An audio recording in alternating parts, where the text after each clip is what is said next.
Ku bersyukur Tuhan, ku puji namamu. Ku bersyukur Tuhan, oh ku puji namamu di antara semua bangsa di bumi, sebab kasih-Mu tidak pernah berubah. Kasih-Mu tak berubah, melebihi langit. Kesetiaan-Mu sampai di angkasa tinggi. Terpujilah Engkau Tuhan, terpujilah Tuhan yang Maha mulia. Mulia-Mu di tempat maha tinggi. Terpujilah Tuhan, terpujilah Tuhan yang Maha mulia. Mulia-Mu di tempat maha tinggi. Dengan hati yang bersyukur, kita mau terus memuji Dia. Ku bersyukur Tuhan, oh ku puji namamu di antara semua bangsa di bumi. Kasih-Mu tak pernah berubah, kasih-Mu tak berubah, melebihi langit. Kesetiaan-Mu sampai di angkasa tinggi. Terpujilah Engkau Tuhan, terpujilah Tuhan yang Maha mulia. Mulia-Mu di tempat maha tinggi. Dan terpujilah Engkau Tuhan, terpujilah Tuhan yang Maha mulia. Mulia-Mu di tempat maha tinggi. Kemuliaan-Mu di tempat maha tinggi. Mulia-Mu di tempat maha tinggi. Kemuliaan-Mu di tempat yang maha tinggi. Kemuliaan-Mu di tempat maha tinggi.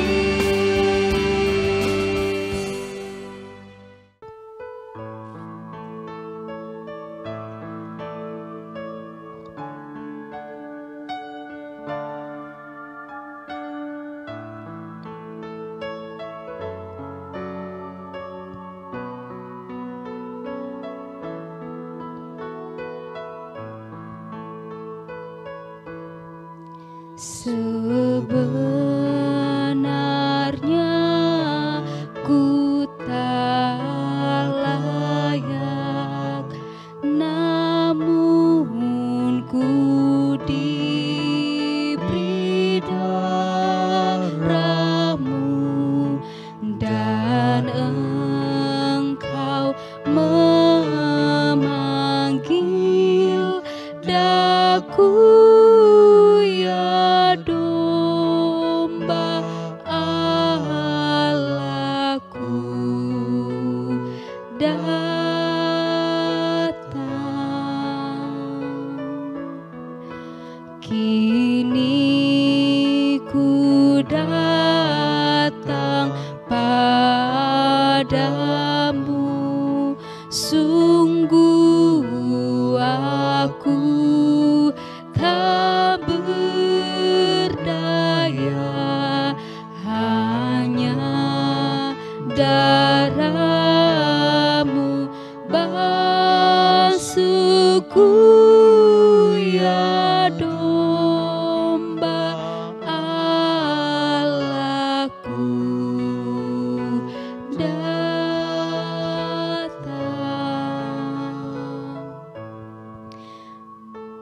kasih, Ia mau menerima setiap kita yang berdosa. Ia mau menyucikan kita dan menyelamatkan kita. Dia yang menyatakan janjinya kepada setiap kita. Dengan kasih kau terimaku.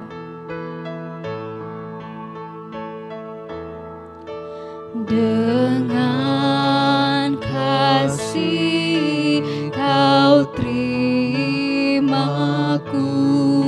sucikanku,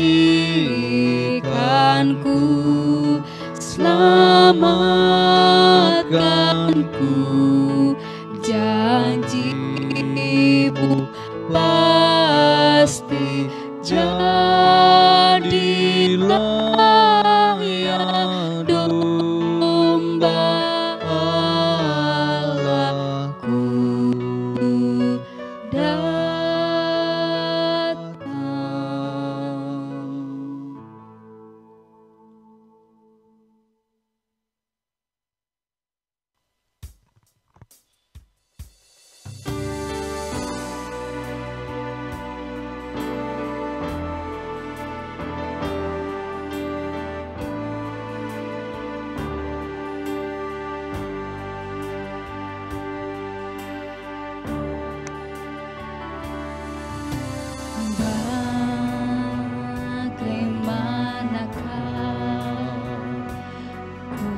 Ucap syukur padamu, aku tak layak, namun Kau mengasihi daku. Pujian ribuan malaikat cukup nyatakan syukurku. Aku jadi sebagaimana diriku. Semua itu karya-Mu, semua itu karya-Mu, mulia bagi Allah, mulia bagi Allah, mulia bagi Allah, mulia bagi Allah, untuk semua karya-Mu. Darah-Mu selamatkanku, kuasa-Mu bangkitkanku, mulia bagi Allah, untuk semua karya-Mu. Biar hidupku selalu menyenangkan-Mu, Tuhanku. Segala puji bagi karya yang di Kalvari.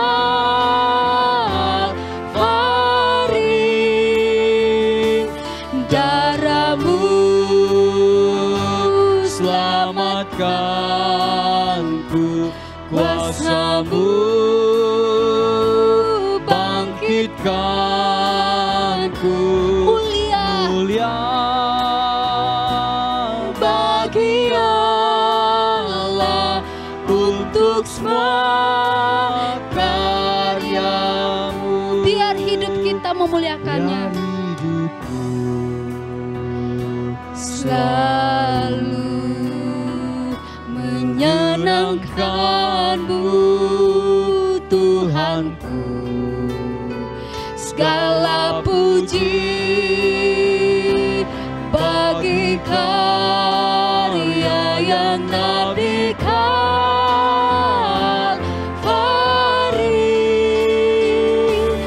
Darah-Mu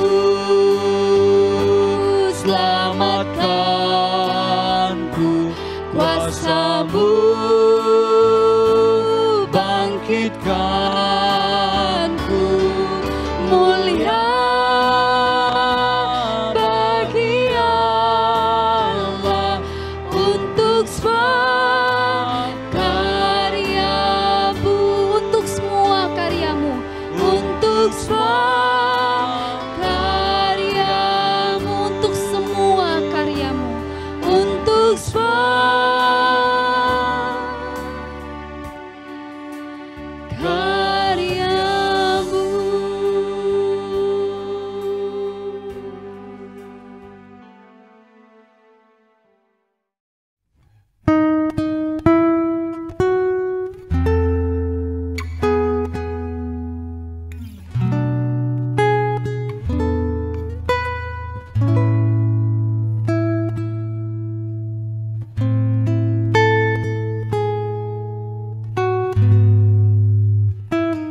Shalom jemaat yang terkasih di dalam Tuhan, kita bersyukur buat hari yang indah. Di hari Sabat Tuhan kita bersama-sama segenap jemaat Tuhan, umat percaya boleh kembali beribadah, menyembah Allah kita. Mari kita mempersiapkan hati kita untuk masuk di dalam ibadah dengan bersaat teduh. Mari kita mengambil waktu bersaat teduh sejenak.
Mari jemaat yang terkasih di dalam Tuhan, kita bangkit berdiri.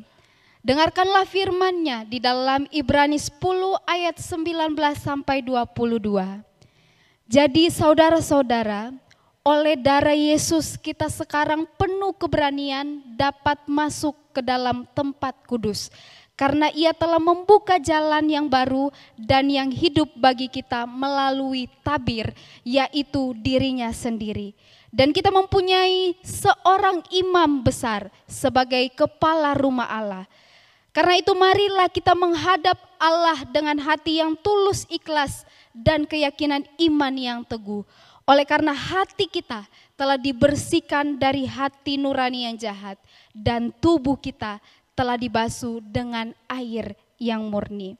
Tuhanlah yang telah memanggil dan melayakkan kita untuk beribadah kepadanya. Oleh karena itu kita memulai ibadah ini dengan satu pengakuan bahwa pertolongan kita dalam ibadah ini adalah di dalam nama Tuhan, pencipta langit dan bumi, yang kasih setianya kekal dan yang tidak pernah meninggalkan buatan tangannya. Turunlah kiranya atas kita sekalian anugerah dan damai sejahtera dari Allah Tritunggal, Allah Bapa, Allah Putra, dan Allah Roh Kudus. Amin. Dengan hati yang penuh ucapan syukur, mari kita memuji Tuhan kita, Tuhan yang Maha Mulia. Kupujimu Tuhan.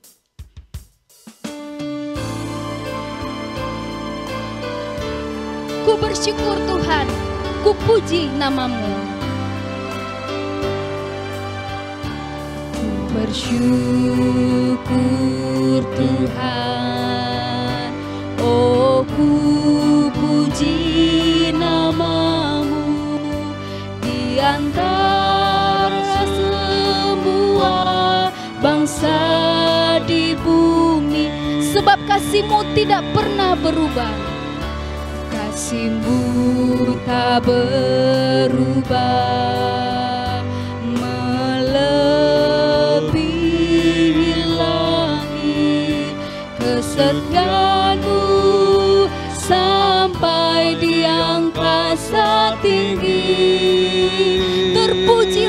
Engkau Tuhan.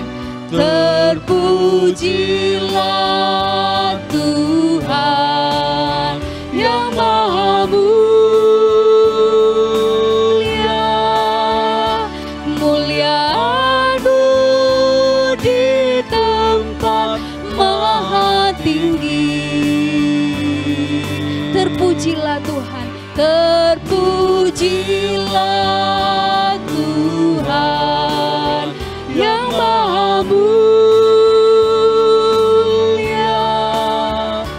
mulia-Mu di tempat maha tinggi. dengan hati yang bersyukur kita mau terus memuji Dia. Ku bersyukur Tuhan, oh ku puji nama-Mu di antara semua bangsa di bumi. Kasih-Mu tak pernah berubah, Kasih-Mu tak berubah, melebihi langit. Kesetiaan-Mu sampai di angkasa tinggi. terpujilah Engkau Tuhan. Terpujilah Tuhan yang Maha mulia, mulia-Mu di tempat maha tinggi. Dan terpujilah Engkau Tuhan. Terpujilah Tuhan yang Maha mulia, mulia-Mu di tempat maha tinggi. Kemuliaan-Mu di tempat maha tinggi. Mulia-Mu di tempat maha tinggi. Kemuliaan-Mu di tempat yang maha tinggi. Mulia-Mu di tempat maha tinggi. Mari kita bersama-sama berdoa. Kami memuji Engkau Allah yang kudus, Allah yang mulia. Kami mengucap syukur Tuhan untuk kebaikan-Mu, kesetiaan-Mu yang tidak pernah berkesudahan, tidak pernah berubah. Kami mengucap syukur oleh karena anugerah-Mu, kami ada sampai saat ini. Dan oleh karena anugerah-Mu pun kami boleh menyembah Engkau Allah yang kudus. Layakan setiap kami Tuhan, sehingga hati kami, mulut kami berkenan memberikan pujian yang berkenan di hadapan Tuhan. Biarlah Engkau yang melayakan kami Tuhan. Dan biarlah hidup kami hanya untuk memuliakan nama-Mu Allah yang kudus. Terima kasih Tuhan, ini doa kami. Di dalam nama Tuhan Yesus kami berdoa dan mengucap syukur. Amin. Jemaat dipersilakan duduk. Jemaat yang terkasih di dalam Tuhan, kita menyadari bahwa kita adalah orang yang rapuh. Kita adalah manusia yang rapuh, manusia yang lemah. Kita mudah sekali jatuh di dalam dosa. Dan saat ini mari kita bersama-sama mengingat kembali dosa apa yang kita lakukan sepanjang seminggu ini atau mungkin kemarin, yang dosa yang menyakiti hati Tuhan. Mari kita mengingat dan datang kepada Tuhan. Firman Tuhan di dalam Mazmur 51 ayat 4 dan 5. Bersihkanlah aku seluruhnya dari kesalahanku dan tahirkanlah aku dari dosaku. Sebab aku sendiri sadar akan pelanggaranku dan aku senantiasa bergumul dengan dosaku. Mari jemaat yang terkasih di dalam Tuhan, kita mengakui dosa kita di hadapannya. Sambil kita menyadari bahwa sebenarnya kita tidak layak, tapi Tuhanlah yang melayakkan kita menghadap dan datang mengakui dosa kita di hadapannya. Sebenarnya ku tak layak.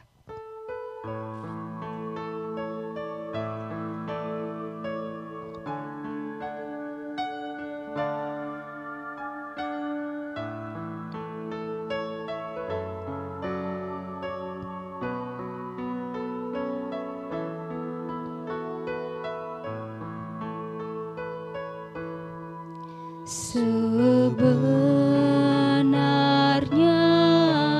ku tak layak, namun ku diberi darah-Mu, dan Engkau memanggil daku, ya domba Allahku, datang.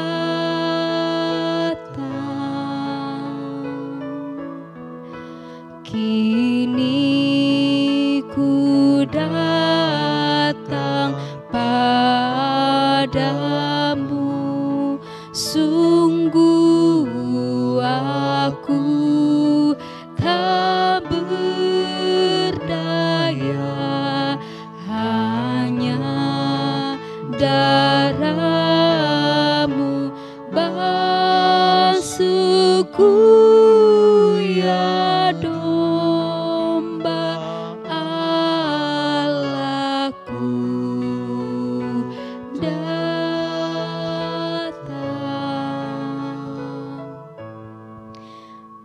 Dengan kasih, Ia mau menerima setiap kita yang berdosa. Ia mau menyucikan kita dan menyelamatkan kita. Dia yang menyatakan janjinya kepada setiap kita. Dengan kasih kau terimaku.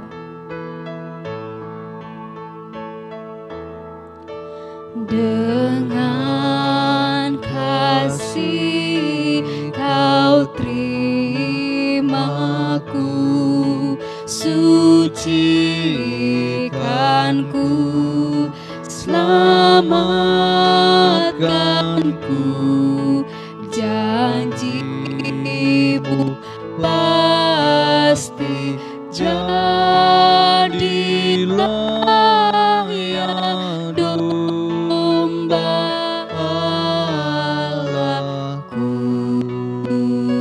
datang.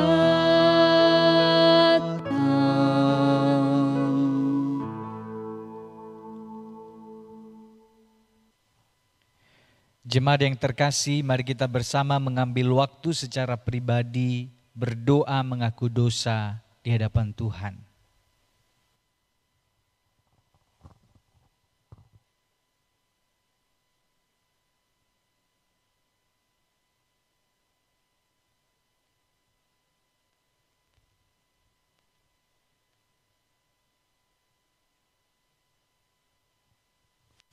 Bersama kita bangkit berdiri dan mari kita berdoa bersama.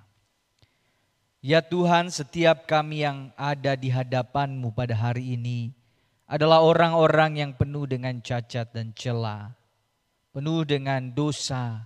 Ada banyak hal-hal yang Tuhan tidak senang dan tidak suka di dalam kehidupan kami. Di dalam perkataan, pikiran dan perbuatan kami seringkali melukai dan menyakiti hati-Mu. Ampuni kami, kuduskan dan sucikan kami. Di dalam nama Tuhan Yesus Kristus kami berdoa dan bersyukur. Amin. Dengan tetap bangkit berdiri, Bapak Ibu Saudara-saudari, dengarkanlah berita anugerah daripada Tuhan yang terambil dari 2 Korintus pasal 5 ayat yang ke-15. Dan Kristus telah mati untuk semua orang, supaya mereka yang hidup tidak lagi hidup untuk dirinya sendiri, tetapi untuk Dia yang telah mati dan telah dibangkitkan untuk mereka. Tuhan telah mengampuni dan menyelamatkan setiap kita. Biarlah kita yang telah diselamatkan menaikkan syukur kita kepadanya dengan menaikkan pujian penghormatanku.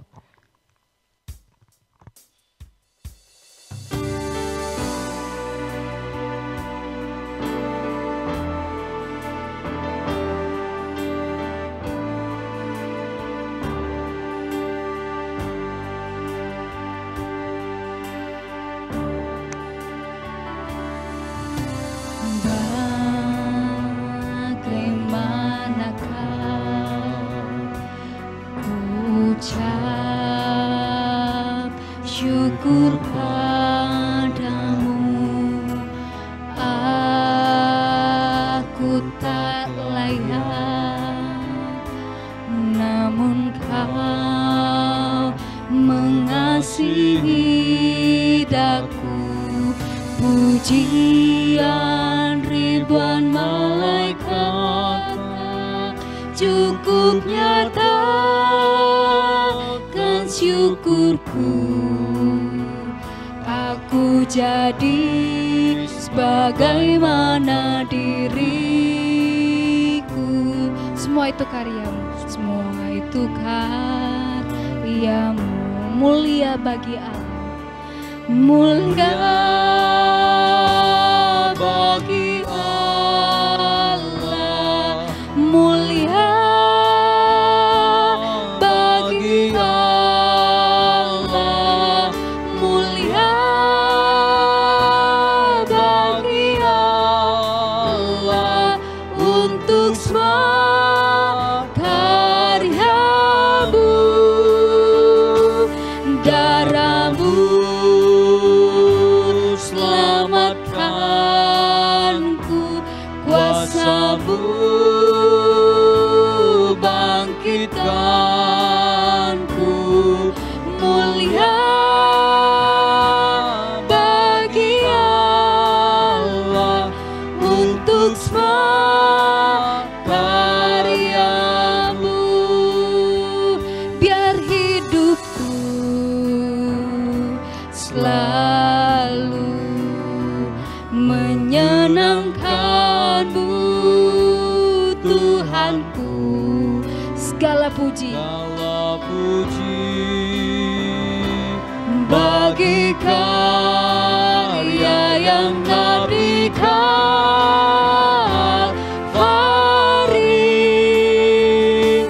darahmu selamatkanku, kuasamu bangkitkanku, mulia bagi Allah, untuk semua karyamu. biar hidup kita memuliakannya, Biar hidupku selalu menyenangkanmu Tuhanku, segala puji bagi karya yang di Kalvari,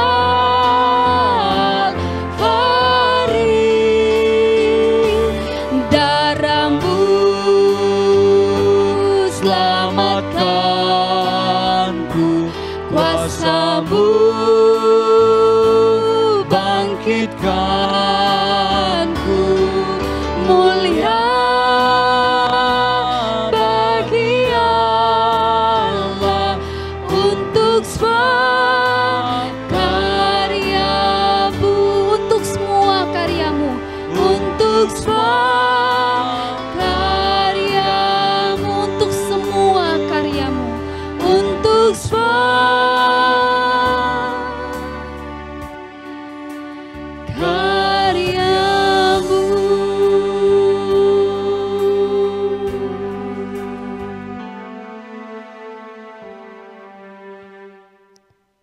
Kita akan mendengarkan firman Tuhan. Jemaat dipersilakan duduk. Saudara-saudara, sebelum kita membaca firman Tuhan dan merenungkannya, mari kita minta pimpinan Tuhan, mari kita berdoa. Tuhan, tolonglah kami supaya ketika kami membaca firman-Mu, kami boleh ditolong untuk bisa memahaminya. Bahkan hati kami dihangatkan untuk memiliki keinginan untuk menghidupkan kebenaran firman-Mu dalam kehidupan kami hari lepas hari. Tuhan, tolonglah hamba-Mu yang penuh dengan keterbatasan ini, supaya dapat menjelaskannya, dan kami semua yang berbicara maupun yang mendengarkan, boleh mendapatkan berkat yang sama. Di dalam nama Tuhan Yesus kami berdoa. Amin.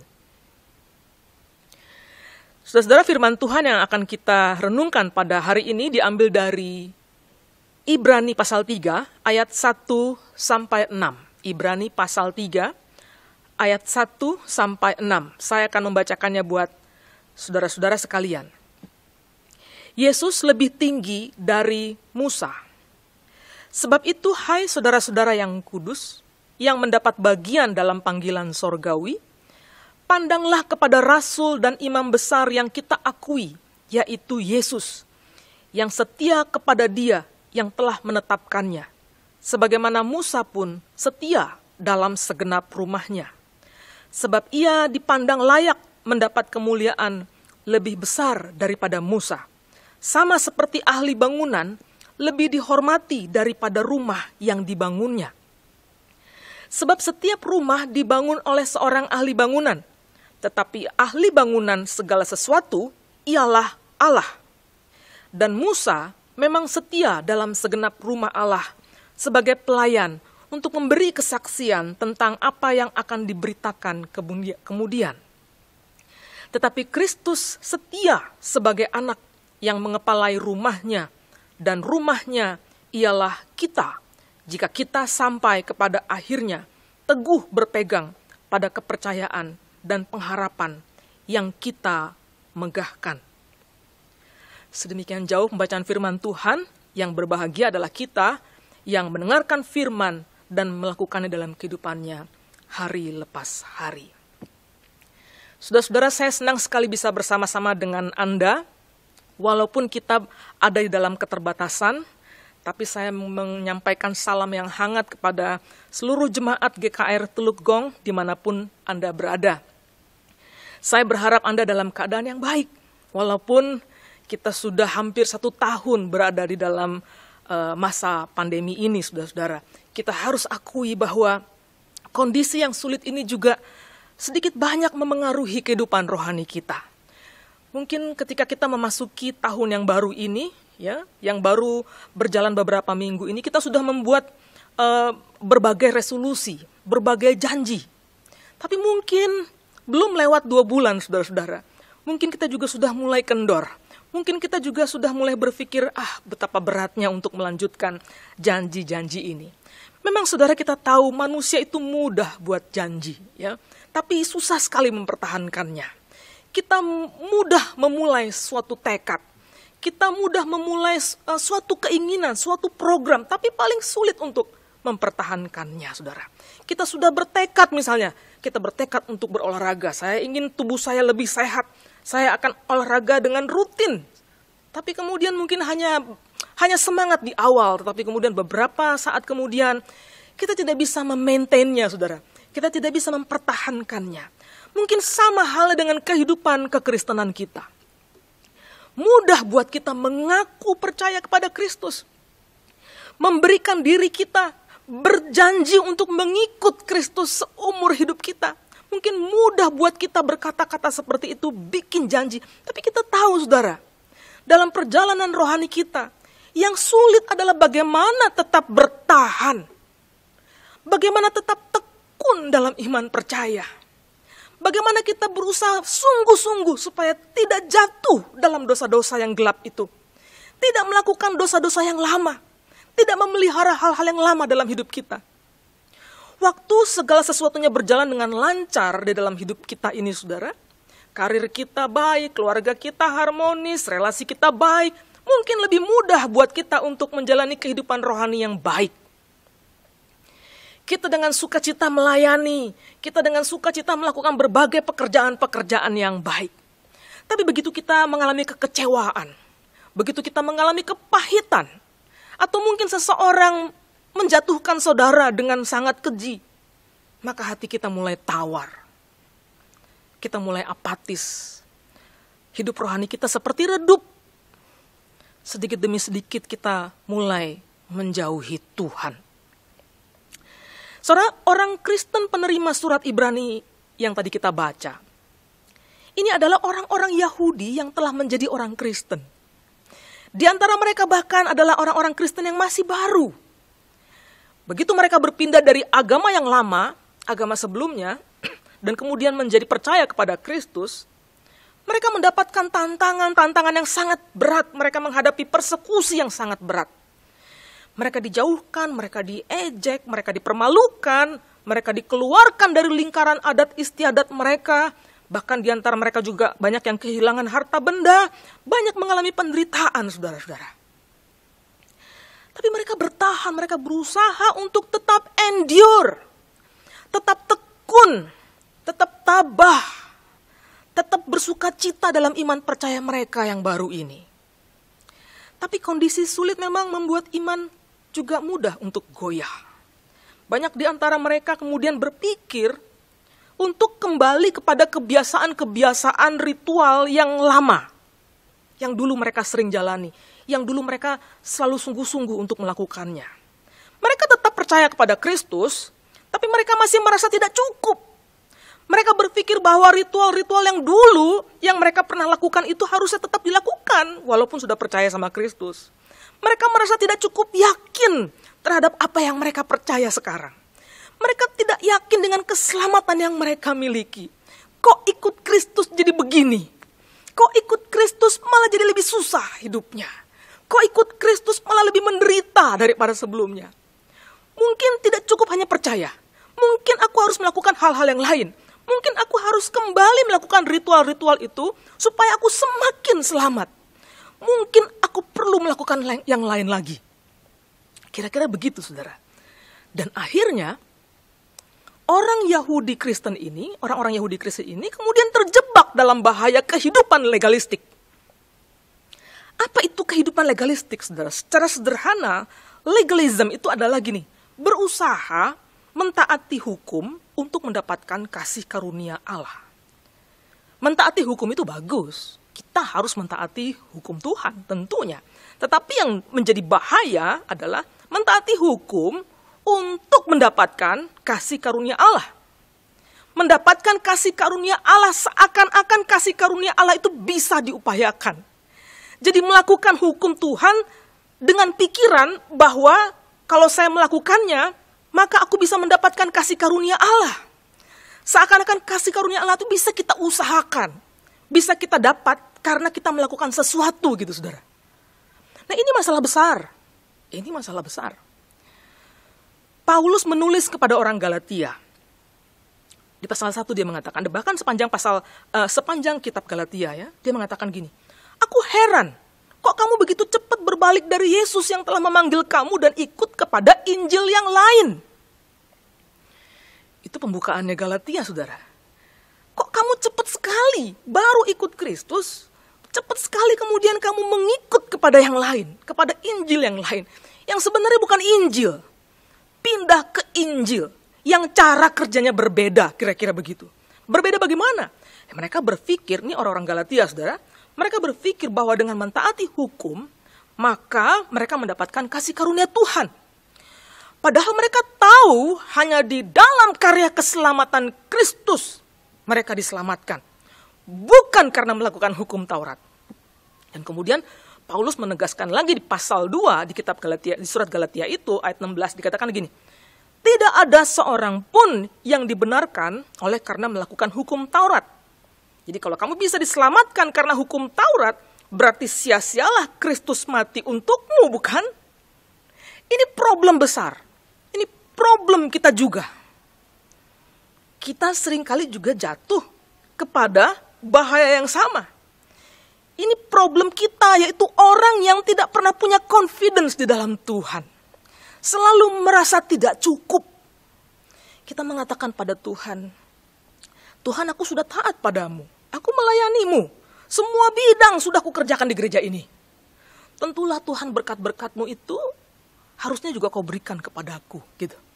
Jadi kita berpikir karena kita melakukan begitu banyak pekerjaan-pekerjaan pelayanan di gereja, sudah pastilah harusnya berkat-berkat Tuhan diberikan kepada saya.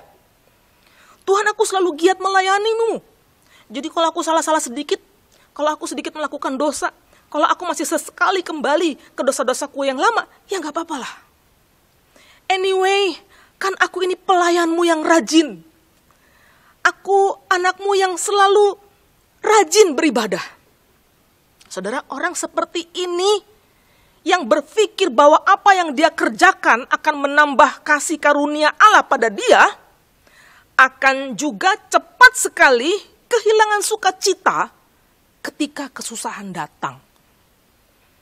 Begitu penyakit datang, maka dia langsung mengatakan, kok begini? Bukankah aku orang Kristen yang baik? Bukankah aku aktif melayani? Kok Tuhan memberikan aku sakit penyakit? Aku kan selalu memberikan persembahan. Mengapa aku harus mengalami kesusahan? Saudara, dalam konteks seperti inilah, penulis Ibrani menyampaikan suatu pesan yang sangat kuat kepada pembacanya untuk tetap bertahan walaupun mereka ada dalam penderitaan.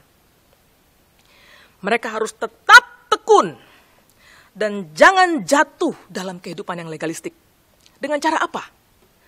Dengan cara memandang kepada Kristus. Consider Jesus. Consider Jesus. Bagian yang kita baca ini dibuka dengan kalimat, pandanglah kepada rasul dan imam besar yang kita akui, yaitu Yesus. Pandanglah kepada Yesus. Saudara, kata pandanglah di sini atau consider itu bukan sekedar melihat. Saudara, consider itu artinya memikirkan sesuatu dengan cara mengambil waktu yang cukup untuk mengobservasi, memperhatikan dengan cermat, dengan teliti. Jadi ini bukan sekedar melihat seperti saya melihat bangku kosong di depan saya. Saudara melihat orang lain di samping saudara dan sebagainya. Ini bukan seperti melihat seperti itu, saudara. Saya lihat benda ini, saya lihat benda itu. Bukan. Bukan itu. Kata yang sama dipakai oleh Tuhan Yesus di Lukas pasal 12 ayat 24 dikatakan begini, perhatikanlah burung-burung gagak yang tidak menabur dan tidak menuai. Gitu kan? Lalu di ayat berikutnya, perhatikanlah bunga bakung yang tidak memintal dan tidak menenun. Saudara, murid-murid tentu lihat burung gagak tiap hari. Mudah untuk melihat bunga bakung, juga sudah biasa melihat bunga bakung gitu.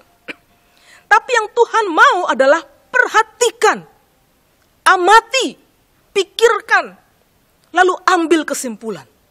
Nah, apa kesimpulannya? Bukankah kamu lebih berharga dari burung gagak yang tidak menabur dan tidak menuai, tapi diberi makan oleh Bapa? Nah, itu kesimpulannya. Jadi memandang di sini membutuhkan waktu yang panjang, membutuhkan energi yang besar, membutuhkan effort yang cukup, saudara. Pandanglah kepada Yesus. Nah, itu berkali-kali disebutkan kepada pembaca dari surat Ibrani ini, saudara. Kita juga sebagai orang Kristen saat ini memang perlu juga diingatkan lagi untuk memandang kepada Yesus. Kita perlu diingatkan terus untuk memandang kepada Yesus. Karena memandang Kristus atau consider Jesus itu tidak otomatis terjadi hanya karena kita sudah percaya. Tidak, saudara. Kita perlu terus-menerus berupaya untuk selalu memandang kepada Yesus. Bahkan saudara-saudara, orang Yahudi Kristen ini yang sedang galau hatinya untuk kembali kepada ritual-ritual mereka yang lama, kepada hukum-hukum dan adat istiadat mereka yang lama, kepada mereka bahkan dikatakan supaya memandang Yesus yang lebih besar dari Musa. Lebih besar dari Musa. Kenapa Musa? Siapa Musa untuk orang Yahudi?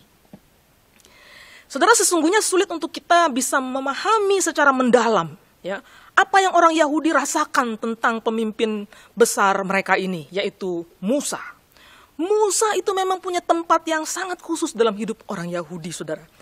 Dia bukan hanya seorang pahlawan atau hero yang memimpin orang Israel keluar dari Mesir. Dia adalah orang yang diutus Allah untuk membebaskan orang Israel dari perbudakan. Melalui Musa lah Allah memberikan hukum-hukumnya. Musa adalah pribadi yang begitu dekat, begitu intim dengan Allah. Allah berbicara langsung kepadanya, mouth to mouth katanya begitu. Bicara seperti dengan teman. Gak ada orang yang pernah berbicara dengan Allah begitu intim seperti Musa. Musa adalah orang yang terdekat sekali dengan Allah. Musa adalah orang yang sangat signifikan di dalam hidup orang Yahudi. Bisa dikatakan Musa adalah segala-galanya untuk orang Yahudi. Nah, sekarang surat ini mengatakan kepada mereka, pandanglah kepada Yesus. Mengapa, saudara? Ada beberapa alasan yang diberikan mengapa mereka harus memandang kepada Yesus. Bahkan Yesus yang lebih besar daripada Musa. Ayat 3 dikatakan, sebab ia dipandang layak mendapat kemuliaan lebih besar daripada Musa.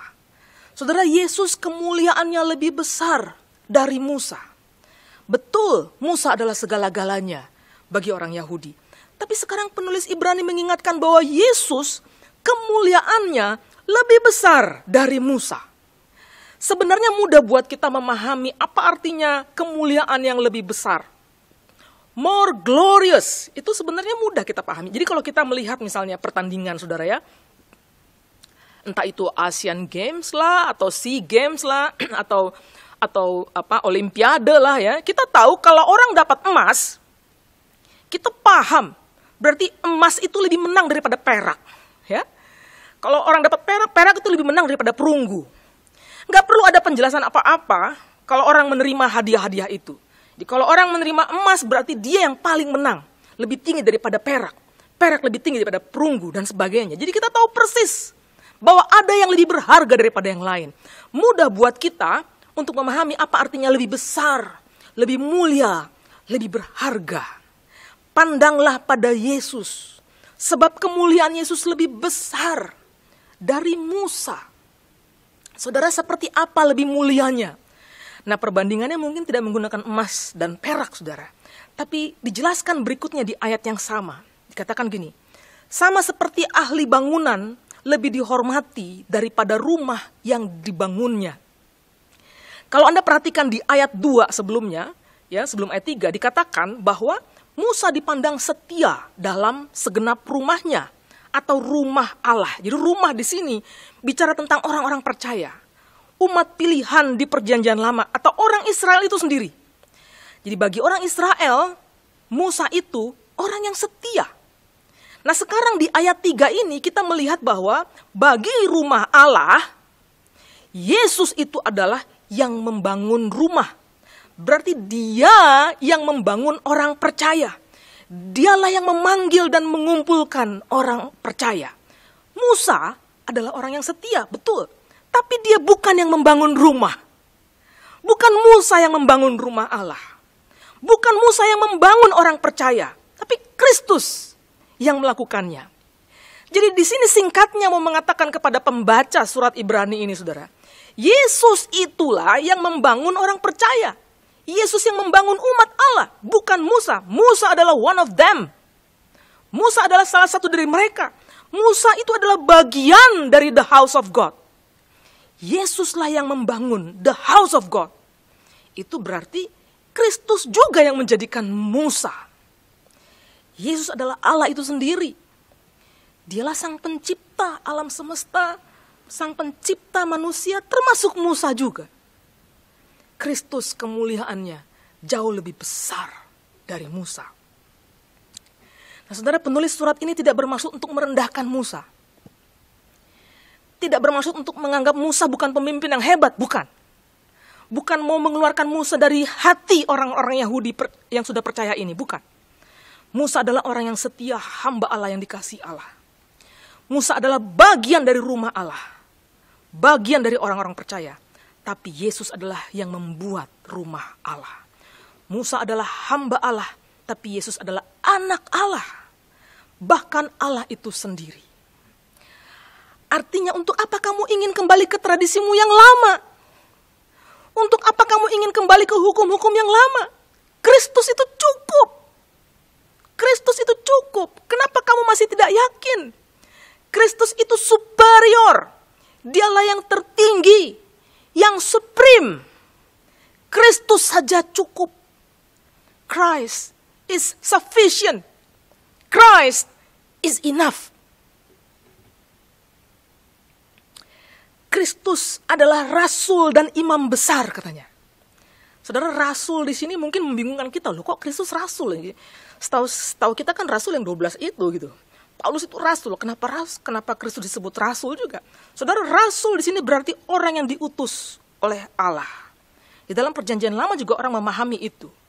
Musa juga adalah orang yang diutus oleh Allah. Dia menyampaikan apa yang Allah ingin sampaikan. Tapi Musa tidak pernah disebut sebagai imam besar. Tidak pernah. Saudaranya Harun yang menjadi imam.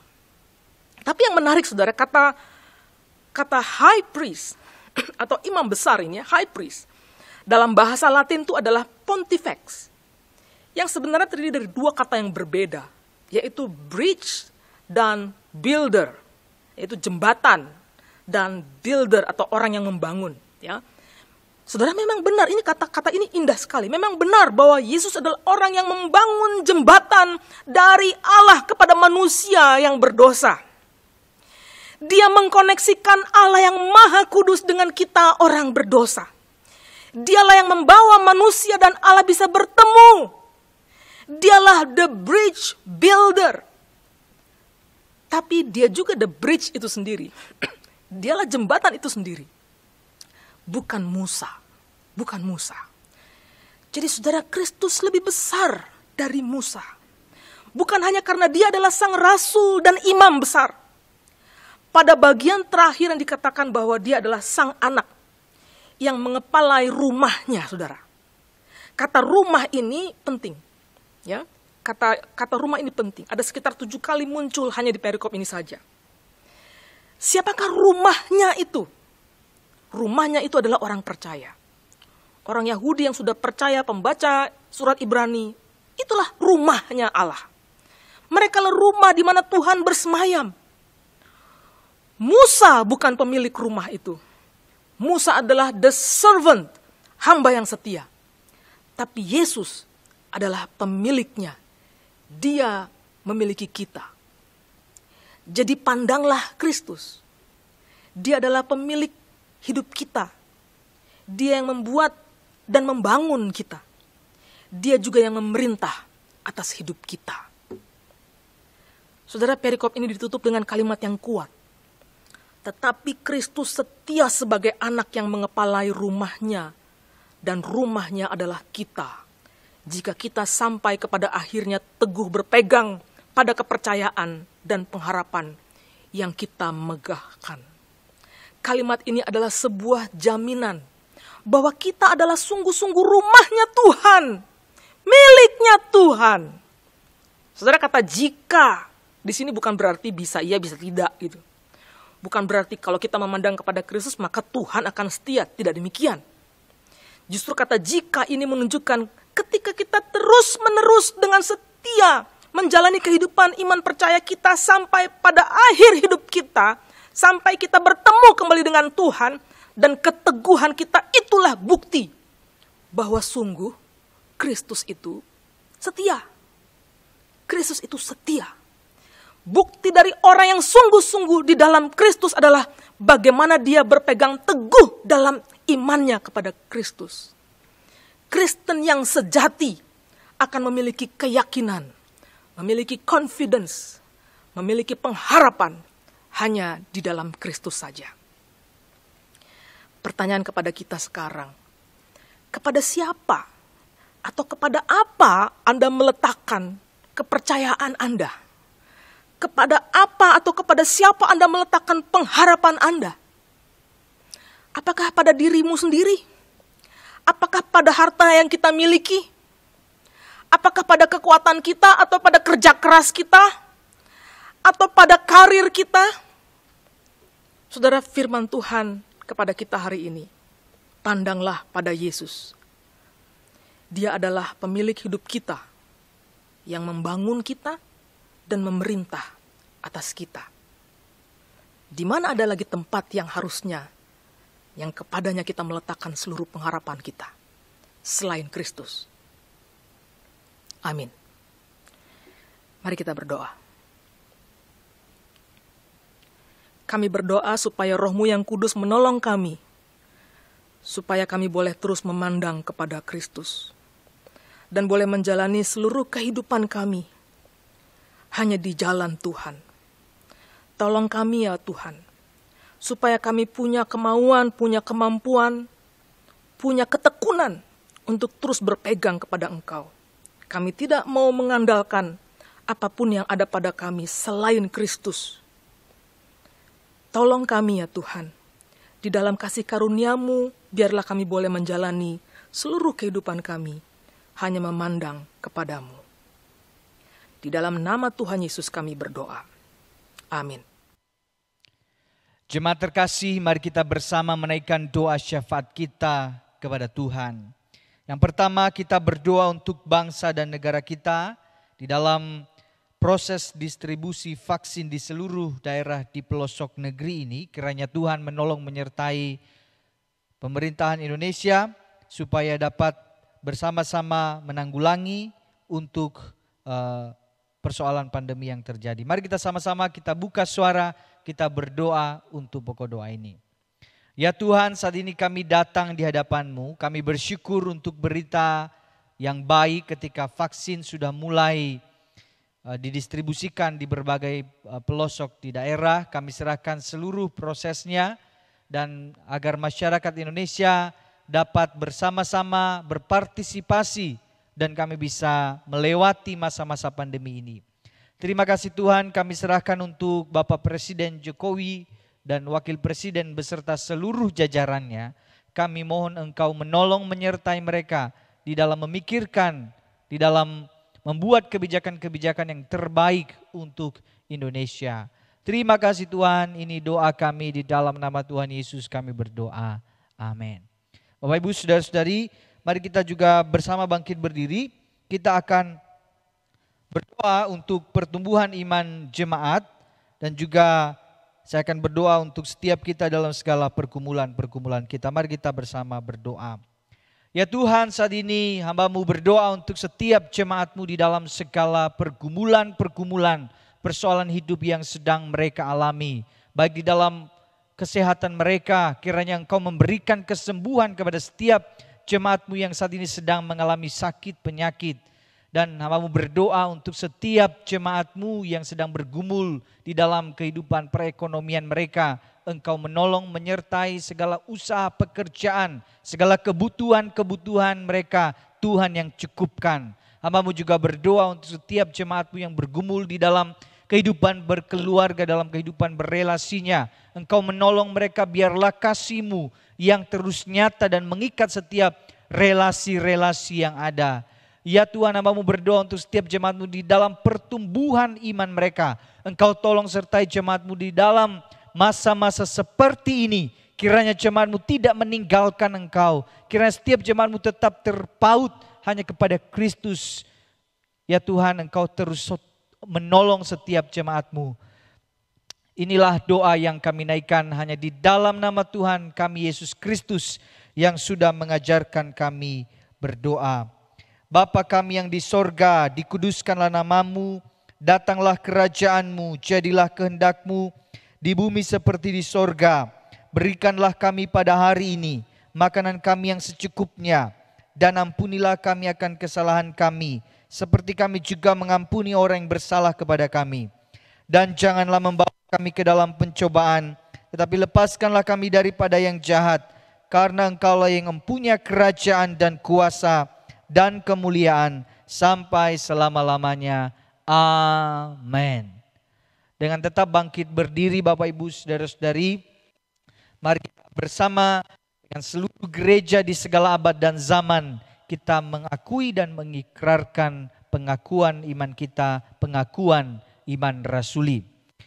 Aku percaya kepada Allah, Bapa yang Maha Kuasa, Khalik langit dan bumi, dan kepada Yesus Kristus anaknya yang tunggal Tuhan kita, yang dikandung dari Roh Kudus, lahir dari anak darah Maria, yang menderita sengsara di bawah pemerintahan Pontius Pilatus, disalibkan, mati dan dikuburkan, turun ke dalam kerajaan maut, pada hari ketiga bangkit pula dari antara orang mati, naik ke sorga, duduk di sebelah kanan Allah Bapa yang Maha Kuasa, dan dari sana Ia akan datang untuk menghakimi orang yang hidup dan yang mati. Aku percaya kepada Roh Kudus, gereja yang kudus dan am, persekutuan orang kudus, pengampunan dosa, kebangkitan tubuh dan hidup yang kekal. Amin. Jemaat disilahkan duduk. Jemaat yang terkasih dalam Tuhan, saat ini kita akan memberikan persembahan kita yang terbaik bagi Tuhan. Kita dapat memberikan persembahan melalui rekening gereja atau barcode yang tertera di layar kaca kita. Sambil kita memberikan persembahan kita, mari kita menaikkan pujian, persembahanku.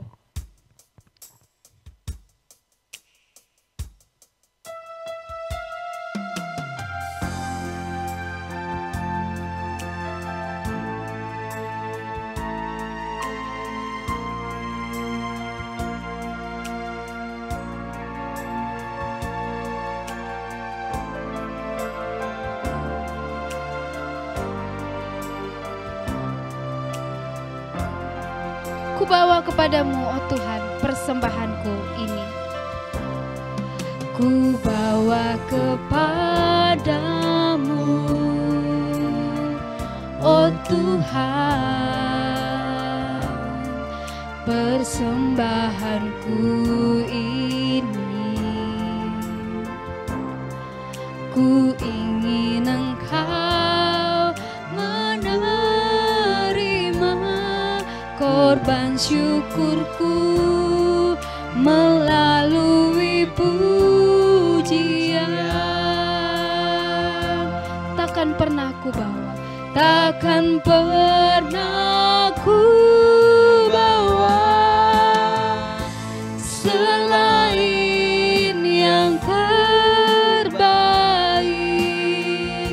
yang harum dan sejati di hadapan tatamu. Yesusku, terimalah korban syukurku ini yang mengalir di hatiku sebagai penyembahanku. mari jemaat kita bangkit berdiri. Ku bawa kepadamu, oh Tuhan, persembahanku ini. Ku ingin Engkau menerima korban syukurku melalui pujian.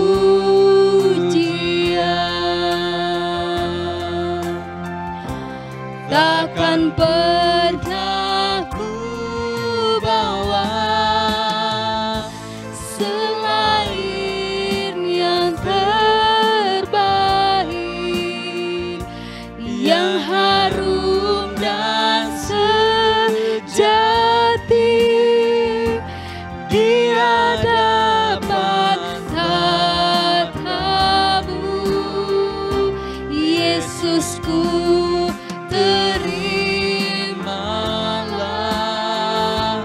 korban syukurku ini yang mengalir di hatiku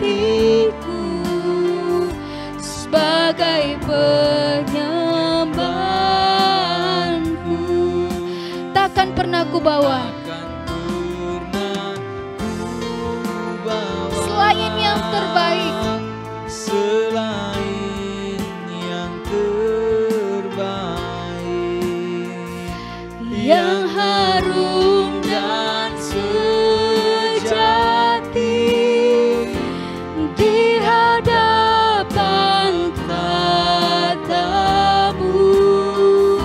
Yesusku, terimalah korban syukurku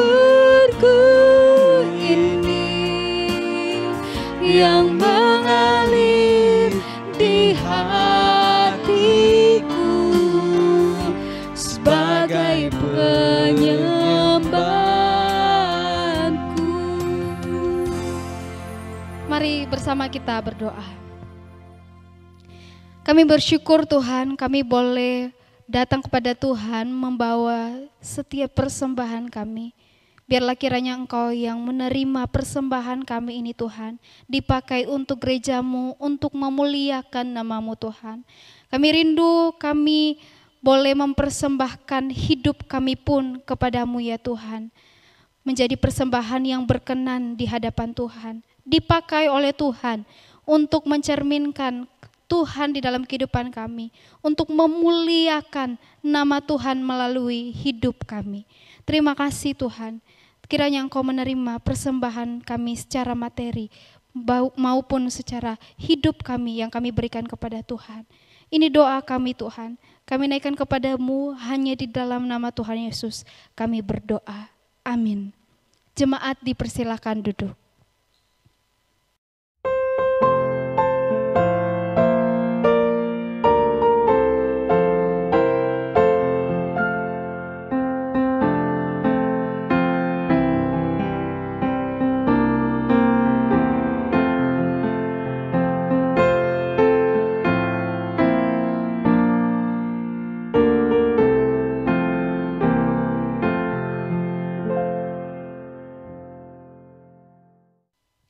Shalom, selamat hari Minggu Bapak Ibu Saudara-saudari. Bersyukur hari ini kita bisa beribadah kepada Tuhan. Dan pada kesempatan ini kami segenap hamba Tuhan dan majelis jemaat mengucapkan selamat ulang tahun kepada setiap jemaat yang sudah berulang tahun pada 1 minggu terakhir ini. Kiranya Tuhan Yesus yang terus menolong dan menyertai Bapak Ibu Saudara-saudari sekalian. Pada kesempatan ini juga kami mengucapkan terima kasih kepada Ibu Astri Sinaga yang sudah menyampaikan kebenaran firman Tuhan. Kiranya Tuhan Yesus menolong dan menyertai Ibu di dalam pelayanan yang dikerjakan. Dan juga Bapak Ibu Saudara-saudari, kita bersyukur hari ini kita bisa mengikuti perjamuan kudus. Terima kasih untuk Pendeta Regi yang sudah melayani kita. Tuhan Yesus menolong dan menyertai Pak Regi di dalam pelayanannya. Selanjutnya hari Rabu 3 Maret 2021 kita tetap ada persekutuan doa secara online via Zoom dan juga YouTube dengan tema Tuhan Tidak Tuli dan akan dibawakan oleh Guru Injil Marcelina. Mari kita tetap setia berdoa kepada Tuhan dan mari kita tetap saling menguatkan satu dengan yang lain. Selanjutnya Bapak Ibu Saudara-saudari, minggu depan tanggal 7 Maret 2021 kita tetap ada ibadah dan kita akan melanjutkan eksposisi kitab Ibrani dengan tema murtad dan jaminan keselamatan. Mari kita tetap belajar dan setia untuk tetap beribadah kepada Tuhan. Selanjutnya Bapak Ibu Saudara-saudari, diberitahukan kepada seluruh jemaat bahwa akan dilangsungkan pemberkatan pernikahan pada hari Sabtu 6 Maret 2021 pukul 11 WIB di Hotel Aston Pluit yang akan dilayani oleh Gereja GKR Telugong kepada Guru Injil Safrius Lauli dan Natania Christine. Bagi jemaat yang keberatan atas rencana pemberkatan pernikahan ini dapat mengajukan pernyataan keberatan secara tertulis kepada sekretariat gereja. Demikian saja beberapa hal yang saya sampaikan kepada setiap kita Bapak Ibu Saudara-saudari. Kiranya Tuhan Yesus yang menolong dan menyertai kita sekalian. Mari kita bersama-sama bangkit berdiri, biarlah segala kemuliaan hanya untuk Allah Tritunggal. Doksologi.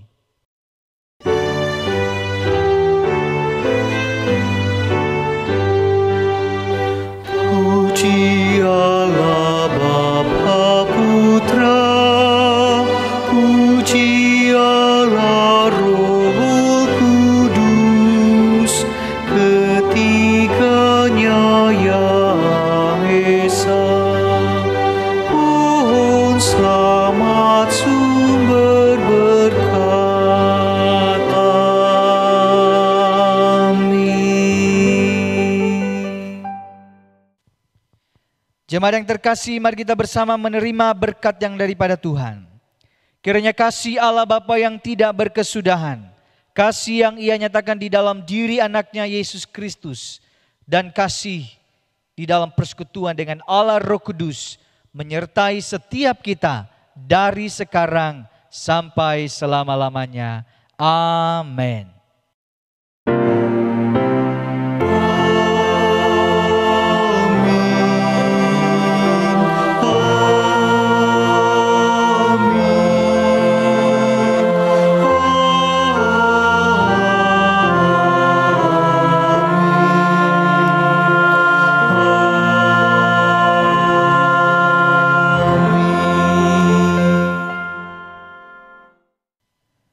Jemaat dipersilahkan duduk.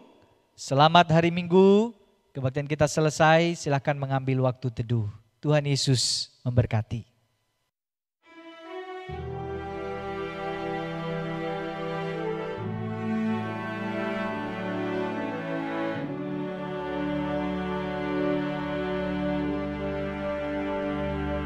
Kiranya anugerah Kristus dan kasih-Nya Allah Bapa menggerakkan Roh Kudus beserta kita.